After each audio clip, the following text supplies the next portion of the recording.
नमस्कार, स्वागत है आप सबका। मैं हूं पुनीत पाठक और आप देख रहे हैं मेरा मध्य प्रदेश। मध्य प्रदेश की दिन भर की बड़ी खबरें विस्तार से देखते हैं। केंद्रीय विमानन मंत्री ज्योतिरादित्य सिंधिया ने भारतीय जनता पार्टी के नेताओं को आज केंद्रीय प्रशिक्षण विभाग के जिला ई चिंतन सत्र में विदेश नीति और उसकी उपलब्धियों पर पदाधिकारियों को संबोधित किया। ज्योतिरादित्य सिंधिया ने सोशल मीडिया पर लिखा, न आंख झुकाकर बात करेंगे, न आंख उठाकर बात करेंगे, हम आंख मिलाकर बात करेंगे। वहीं सिंधिया के प्रशिक्षण में शामिल हुए बीजेपी जिला अध्यक्ष सुमित पचौरी भी ई चिंतन शिविर में शामिल हुए। बीजेपी प्रदेश अध्यक्ष वीडी शर्मा ने कहा कि सिंधिया भी बीजेपी के वरिष्ठ नेता हैं। बाकी नेताओं की तरह उन्होंने भी आज ई चिंतन को संबोधित किया है। सिंधिया जी भारतीय जनता पार्टी के वरिष्ठ नेता हैं और लगातार ई प्रशिक्षण कार्यकर्ताओं को प्रशिक्षित करने के लिए पार्टी के द्वारा चलाया जा रहा है। आज भोपाल जिले के मंडल अध्यक्ष और महामंत्री और हमारे सभी पार्षद लोग इस ई चिंतन में हमारी विदेश नीति के ऊपर हमारे को माननीय सिंधिया जी का मार्गदर्शन मिला।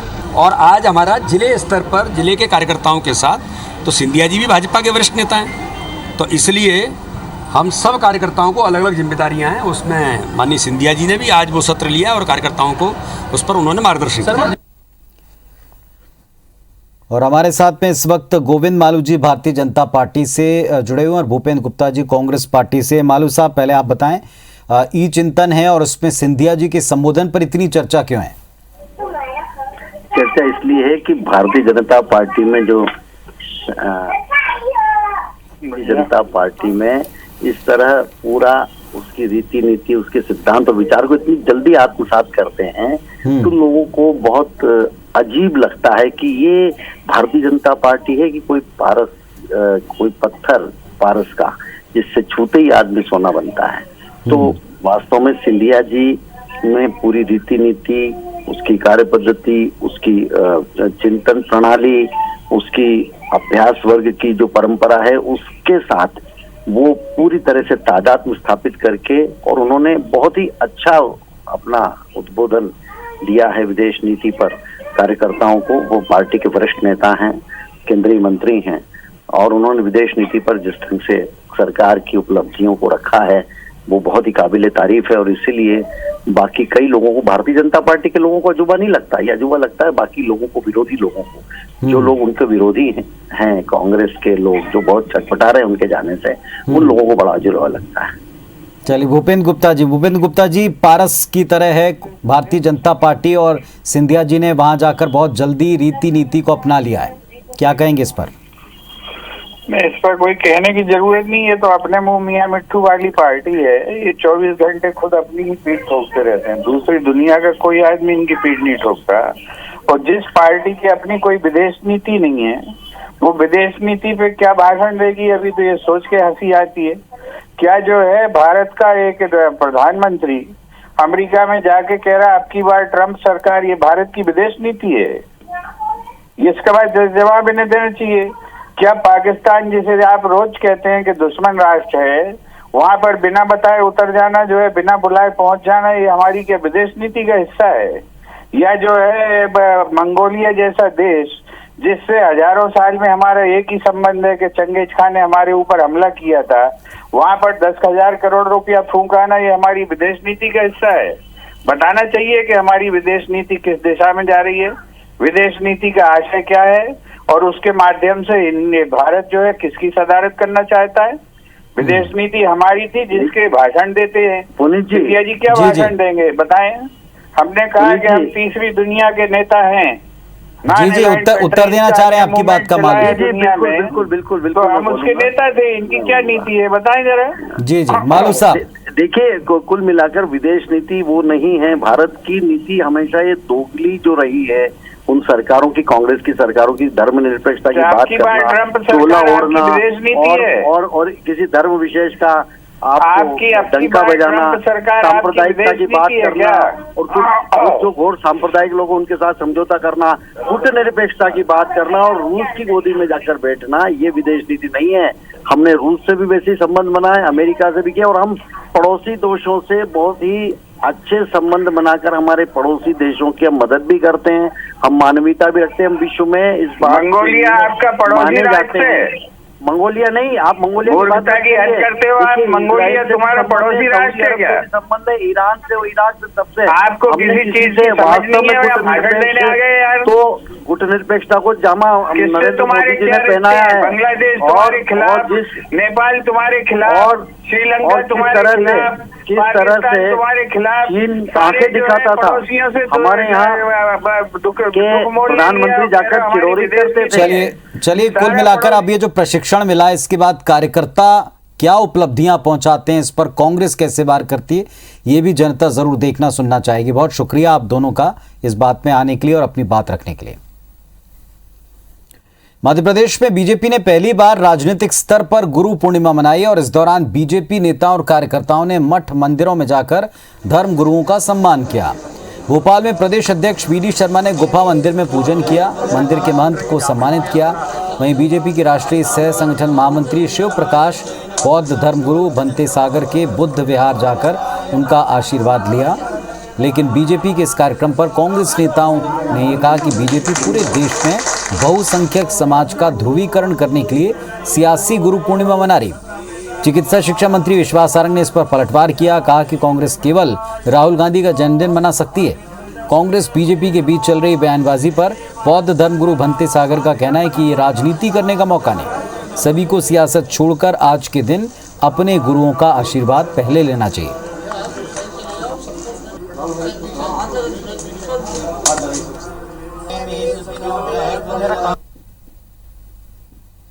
उनको तो डर लगता है ना, नहीं तो उनके आदरणीय राहुल गांधी जी नाराज हो जाएंगे, उनके जो राष्ट्रीय अध्यक्ष हैं वो नाराज हो जाएंगे कुछ ऐसे काम करेंगे तो इसलिए भारतीय संस्कृति से हम यहाँ पर जीते हैं, यहाँ पर रहते हैं, तो इन गुरुओं का तो सम्मान है, उन्हीं के आधार पर तो दिशा समाज को मिलती है।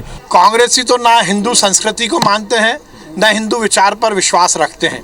कांग्रेस के नेता गुरु पूर्णिमा नहीं मनाएंगे, सोनिया गांधी और राहुल गांधी का जन्मदिन मनाएंगे। उन्हें गुरुओं से क्या लेना देना। मुझे ऐसा लगता है कि आज के दिन पार्टी को साइड में रखते हुए हर एक व्यक्ति ने किसी मंदिर में जाकर गुरु के प्रति अपना सम्मान और आदर व्यक्त करना चाहिए। किसी एक पार्टी की ये जिम्मेदारी नहीं है। इससे पहले तो हमने कभी नहीं देखा भारतीय जनता पार्टी के नेताओं को इस तरह से राजनीति करते हुए गुरु पूर्णिमा के दिवस के ऊपर। ये भाजपा है, इनको हर चीज़ में राजनीति करनी है और कांग्रेस पार्टी का हर एक नेता अपनी आस्था को अपने हिसाब से करता है, दिखावे के लिए नहीं करता। मध्य प्रदेश के जल संसाधन मंत्री तुलसीराम सिलावट ने गुरु पूर्णिमा पर कांग्रेस पर निशाना साधा। भाजपा के कार्यक्रमों को लेकर कहा, बीजेपी अनुशासित पार्टी है, इसमें संगठन सर्वोपरि है, लेकिन कांग्रेस में व्यक्ति प्रमुख होता है। भाजपा सेवा का कार्य करती है, गुरु पूर्णिमा भी सेवा का पर्व है, कांग्रेस को इसमें दिक्कत है। कांग्रेस नेताओं के पास टीका टिप्पणी के अलावा कोई काम नहीं बचा। उन्होंने ज्योतिरादित्य सिंधिया को लेकर कहा कि कांग्रेस को अभी भी सपने में सिंधिया आते हैं। उन्होंने कुछ दिन पहले ही नागरिक उड्डयन मंत्रालय का काम संभाला है। इस दौरान प्रदेश को कई फ्लाइट की सौगात दे दी। आने वाले दिनों में सिंधिया उड्डयन मंत्रालय को नई ऊंचाइयों पर पहुंचाएंगे। भारतीय जनता पार्टी एक संगठन है, अनुशासित। कांग्रेस में व्यक्ति महत्वपूर्ण है, यहाँ संगठन महत्वपूर्ण है। सिंधिया जी को कुछ चंद दिन हुए हैं और वो विकास और प्रगति में आपका पता है 72 घंटे में उन्होंने अद्भुत काम किया। कितनी फ्लाइट चलाई। भोपाल सांसद प्रज्ञा ठाकुर के आवास पर गुरु पूर्णिमा का पर्व मनाया गया और इस मौके पर प्रज्ञा का आशीर्वाद लेने बीजेपी नेताओं और कार्यकर्ताओं का जमावड़ा रहा। बीजेपी प्रदेश अध्यक्ष विष्णुदत्त शर्मा ने भी साध्वी के पैर छूकर आशीर्वाद लिया। इस मौके पर साध्वी प्रज्ञा ने कहा कि भोपाल मेमोरियल हॉस्पिटल की कमियों को दूर करने की कोशिश की जा रही है। एम्स में जो गड़बड़ियां हैं उनको भी दूर किया जाएगा। उन्होंने बताया कि भोपाल मेमोरियल हॉस्पिटल और एम्स को मर्ज किए जाने को लेकर केंद्रीय स्वास्थ्य मंत्री को पत्र लिखा गया है। इस मामले को वो संसद में भी उठाएंगे।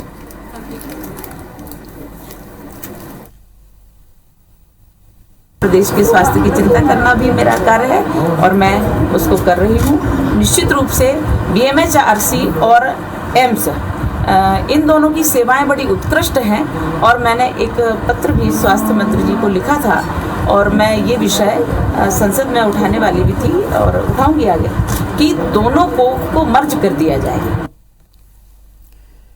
मध्य प्रदेश में 1 लोकसभा और 3 विधानसभा सीटों पर उपचुनाव को लेकर सरगर्मियां तेज हैं। बीजेपी और कांग्रेस जहां चुनावी तैयारी के साथ प्रत्याशी चयन की कवायद में जुटी है, तो कई दावेदार टिकट के लिए जोर लगा रहे हैं। इस बीच उपचुनाव में उम्मीदवार चयन को लेकर बीजेपी प्रदेश अध्यक्ष वीरी शर्मा ने कहा कि जीतना ही टिकट देने का क्राइटेरिया होगा। बीजेपी में कार्यकर्ता चुनाव लड़ता है, वही जीतता है। भारतीय जनता पार्टी हमेशा से जो कार्यकर्ता है वो कार्यकर्ता चुनाव लड़ रहा है और कार्यकर्ता के बल पर चुनाव जीतते हैं और जीतना ही सबसे बड़ा क्राइटेरिया है। राज्यसभा में केंद्र सरकार के कोरोना काल में ऑक्सीजन से एक भी मौत नहीं होने के दावे ने देश भर में सियासत को काफी गर्मा दिया। कांग्रेस सरकार के इस दावे से हैरान है।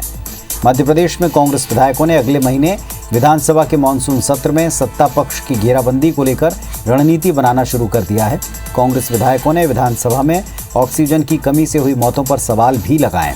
वहीं प्रदेश के चिकित्सा शिक्षा मंत्री विश्वास सारंग का कहना है कि मध्य प्रदेश में एक भी मौत ऑक्सीजन की कमी के चलते नहीं हुई। हालांकि विश्वास सारंग के इस बयान से कांग्रेस कतई इत्तेफाक नहीं रखती। कांग्रेस का कहना है कि कई जगह ऑक्सीजन की कमी से मौत के मामले सामने आए थे, जिस पर खुद सरकार ने जांच कमेटी बिठाई थी, लेकिन इसके बाद भी सरकार खुद को क्लीन चिट दे रही है, जो ठीक नहीं है।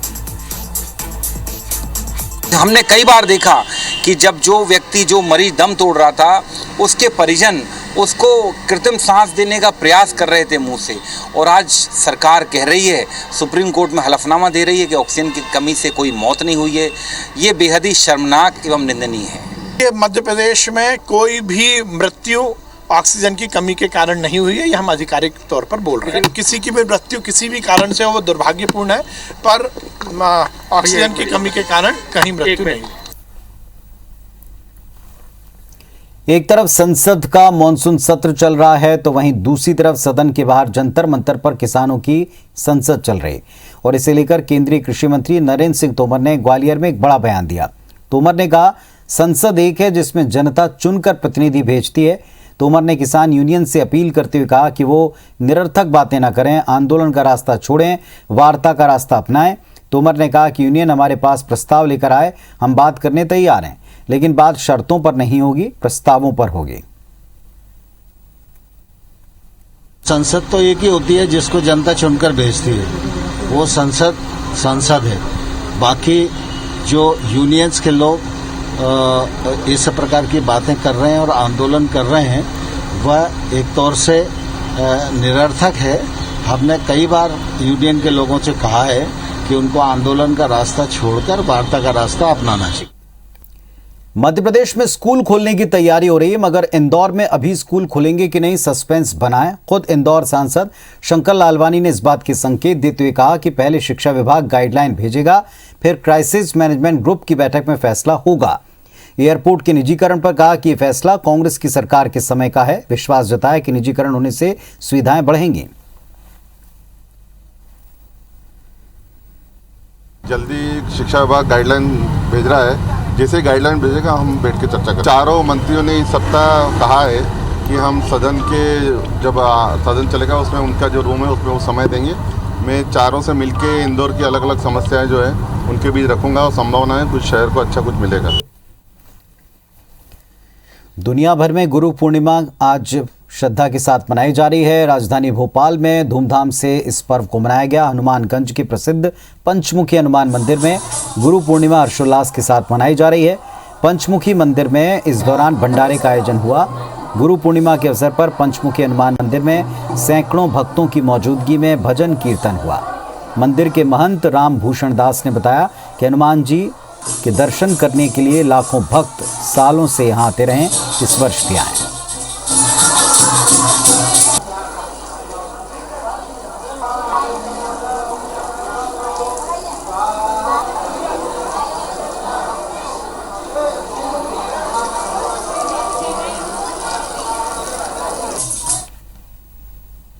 इस शिष्य और गुरु के बीच अटूट श्रद्धा का विषय है। पंचमुखी हनुमान मंदिर बहुत पुराना है, तो लाखों से भक्त यहाँ आते हैं। ये गुरु परंपरा जो ये चली आ रही है, ये सनातन से चली आती।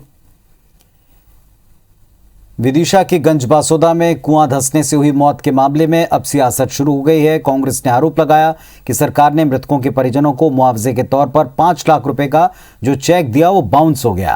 कांग्रेस नेता भूपेंद्र गुप्ता ने कहा कि सरकार ने मृतकों और उनके परिजनों के साथ मजाक किया। हालांकि विवाद आगे बढ़े इसके पहले ही विदिशा के प्रभारी मंत्री विश्वास सारंग ने इस पर सफाई दी। सारंग ने कहा कि महिला ने 5 लाख रुपए का चेक जिस बैंक की शाखा में लगाया उस बैंक से एक दिन में सिर्फ 2 लाख रुपए तक निकासी हो सकती है। सारंग ने कांग्रेस पर हर मुद्दे को लेकर राजनीति करने का आरोप लगाया।